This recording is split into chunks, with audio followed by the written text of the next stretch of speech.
Әнұраннан бастаймыз тәрбие сағатымызды. Алтын аспаны, алтын дайындалысы, ерліктің дастаны еліне қарыш. Біз ұйымшыл болғымыз келсе, сол қолымызды көтереміз. Екі қолымыз бірге көтеріп тұрайық. Егер біз белсенді болғымыз келсе, 3 рет шапалақтаймыз. Балалар, бүгінгі аптаның дәйек сөзі бақытқа жетудің басты жолы әділеттік қоғамды құру. Ашылма.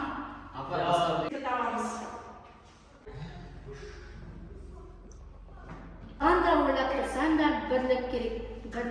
Бірлікті ойлау үшін тірлік керек дейді.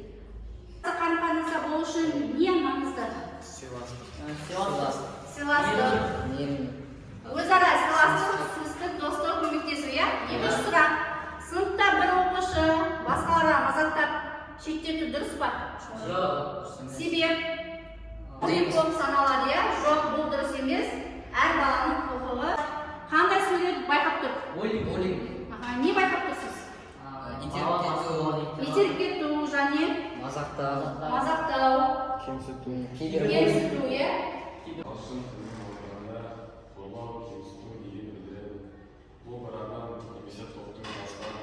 Дайындық қажет. Өзіңізді сенімді ұстау, әрдайым сенімді сабырлы болу арқылы біреулерді шеттетуге болады. Жақсы. Буллингтің түрлері.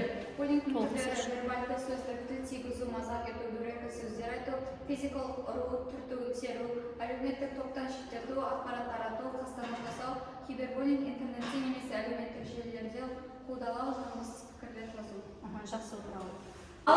Бүгінгі тәжірибелік жұмыс сөзі жаралайды деп аталады. Сіздің алдыңызға деген суреттер тұр. Сол суретке сіз қандай сөз жазғыңыз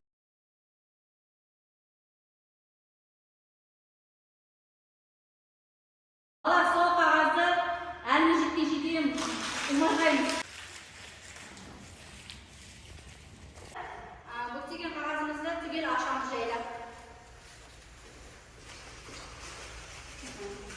Енді қараймыз. Жаңағыдай дүп-түзу болып шықты ма делікке қағаз сияқты болып?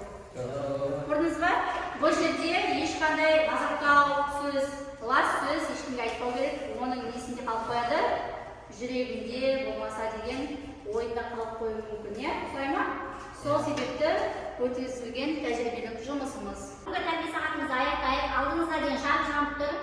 Өз бойыңыздағы жаман энергиямыздан құтылу үшін қолдарыңызды жақындата қойыңыздар.